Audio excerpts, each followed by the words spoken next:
ఓం నమో హరిహరాభ్యాం. కార్తీక పురాణం 18వ అధ్యాయం సత్కర్మానుష్ఠాన ఫలప్రభావం గురించి తెలుసుకుందాం. ఓ మునిచంద్ర, మీ దర్శనం వలన ధన్యుడినైతిని. సంశయములు తీరునట్లు జ్ఞానోపదేశము చేసితిరి. నేటి నుండి మీ శిష్యుడినైతిని. తండ్రి, గురువు, అన్న, దైవం సమస్తము మీరే. నా పూర్వపుణ్య ఫలితమలనే కదా మీ బోటి పుణ్యపురుషుల సాంగత్యం తటస్థించును. లేనిచో నేను మహాపాపినై మహారణ్యంలో ఒక మొద్దుబారిన చెట్టునైనుండగా తమ కృప వలననే నాకు మోక్షము కలిగినది కదా.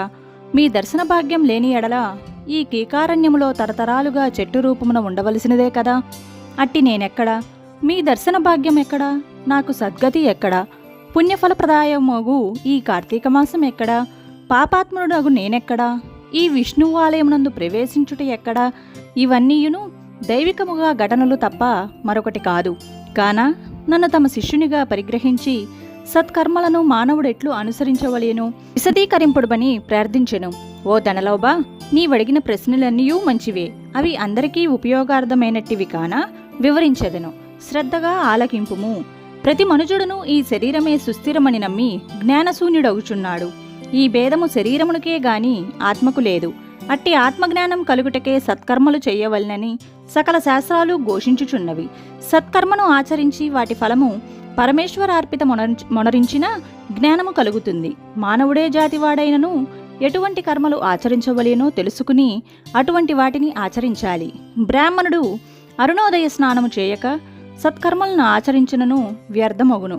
అటులనే కార్తీక మాసమునందు సూర్యభగవానుడు తులారాశిలో ప్రవేశించుచుండగా, వైశాఖ మాసములో సూర్యుడు మేషరాశిలో ప్రవేశించుచుండగాను, మాఘమాసములో సూర్యుడు మకర రాశి అందుండగాను, అనగా ఈ 3 మాసములందేను తప్పక నదిలో ప్రాతకాలమున స్నానాన్ని చెయ్యవలేను. ఈ 3 మాసములయందు అటులు ఆ స్నానాన్ని ఆచరించి దేవతార్చన చేసిన ఎడల తప్పక వైకుంఠ ప్రాప్తి కలుగును. సూర్యచంద్రగ్రహణ సమయాలయందు తదితర పుణ్యదినముల యందు స్నానాన్ని చెయ్యవచ్చును. ప్రాతకాలమున స్నానం చేసిన మనుజుడు సంధ్యావందనం, సూర్య నమస్కారాలని చెయ్యవలేను. అట్లు ఆచరించని వాడు కర్మభ్రష్టుడగును. కావున మాసమునందు అరుణోదయ స్నానమును ఆచరించిన వారికి చతుర్విధ పురుషార్థములు సిద్ధిస్తాయి. కార్తీక మాసములో సమానమైన మాసము, వేదములతో సరితూగు శాస్త్రము, గంగా, గోదావరి నదులకు సమాన తీర్థములు, బ్రాహ్మణులకు సమానమైన జాతియు, భార్యతో సరితూగు సుఖమును, ధర్మముతో సమానమైన మిత్రుడును, శ్రీహరితో సమానమైన దేవుడును లేడని తెలుసుకోవాలి. కార్తీక మాసమునందు విద్యుక్ ధర్మంగా స్నానాదులు ఆచరించిన వారు కోటి యాగములు చేసిన ఫలమును పొంది వైకుంఠానికి పోవుదురు అని అంగీరసుడు చెప్పగా విని మరల ధనలోభుడు ఈ విధంగా ప్రశ్నించెను. ఓ మునిశ్రేష్ఠ, చాతుర్మాస్య వ్రతాన్ని చెప్పితిరే, ఏ కారణం చేత దాన్ని ఆచరించవలేను? ఇదివరకెవరైనా ఈ వ్రతాన్ని ఆచరించి ఉన్నారా? ఆ వ్రతం యొక్క ఫలితమేమిటి, విధానమెట్టిది విస్తారంగా విశదీకరింపుడు అని కోరెను. అందులకు అంగీరసులు వారు ఇట్లు చెప్పారు. ఓయి వినుము. చాతుర్మాస్య వ్రతమనగా శ్రీ మహావిష్ణువు మహాలక్ష్మితో ఆషాఢశుద్ధ ఏకాదశి దినమున పాలసంద్రమున శేషుని పాన్పుపై శయనించి కార్తీక శుద్ధ ఏకాదశి నాడు నిద్ర నుండి లేచును. ఆ 4 మాసాలకే చాతుర్మాస్యమని పేరు. అనగా ఆషాఢశుద్ధ ఏకాదశియే శయన ఏకాదశి అనియు, కార్తీక శుద్ధ ఏకాదశి ఉత్తాన ఏకాదశియు అని ఈ వ్రతానికి చాతుర్మాస్యం వ్రతమనియు పేర్లు. ఈ 4 మాసాల్లో శ్రీహరి ప్రీతి కొరకు స్నానం, దానం, జపం, తపాది సత్కార్యాలు చేసినచో పూర్ణఫలము కలుగును. ఈ సంగతి శ్రీ మహావిష్ణువు వలన తెలుసుకుంటుని కాన ఆ సంగతులు నీకు తెలియచేస్తున్నాను. తల్లి కృతయుగంబున శ్రీ వైకుంఠమునందు గరుడ గంధర్వాది దేవతల చేత వేదముల చేత సేవింపబడుతున్న శ్రీమన్నారాయణుడు లక్ష్మీదేవి సమేతుడై సింహాసమున కూర్చుని ఉండగా, ఆ సమయమున నారద మహర్షి వచ్చి పద్మనేత్రుండును, చతుర్బాహుండును, కోటి సూర్య ప్రకాశమునుండాగు శ్రీమన్నారాయణునికి నమస్కరించి ముకుళిత హస్తాలతో నిలబడి ఉండెను. అంతట శ్రీహరి నారదుని గాంచి ఏమీయూ తెలియని వానివలే మందహాసముతో ఇట్లనెను. నారదా, నీవు క్షేమమే గదా? త్రిలోక సంచారీవైన నీకు తెలియని విషయాలు లేవు. రామునుల యొక్క సత్కర్మానుష్టములు ఎట్టి విఘ్నములు లేక సాగుచున్నవా? మానవులందరూ వారికి విధించబడిన ధర్మాలను ఆచరిస్తున్నారా? ప్రపంచముననే అరిష్టములు లేకయున్నవి కదా అని కుశల ప్రశ్నలు అడిగెను. అంతట నారదులు వారు శ్రీహరికి, ఆదిలక్ష్మికి నమస్కరించి, ఓ దేవా, ఈ జగంబున నీ వెరుగని విషయము లేనియే లేవు. అయినను నన్ను వచింపుమనుటచే విన్నవించుకుంటిని. ప్రపంచమున కొందరు మనుష్యులు, మునులు కూడా తమకు విధించిన కర్మలను నిర్వర్తించుటలేదు. వారెట్ల విముక్తులు కావుదురో ఎరుగులేకున్నాను.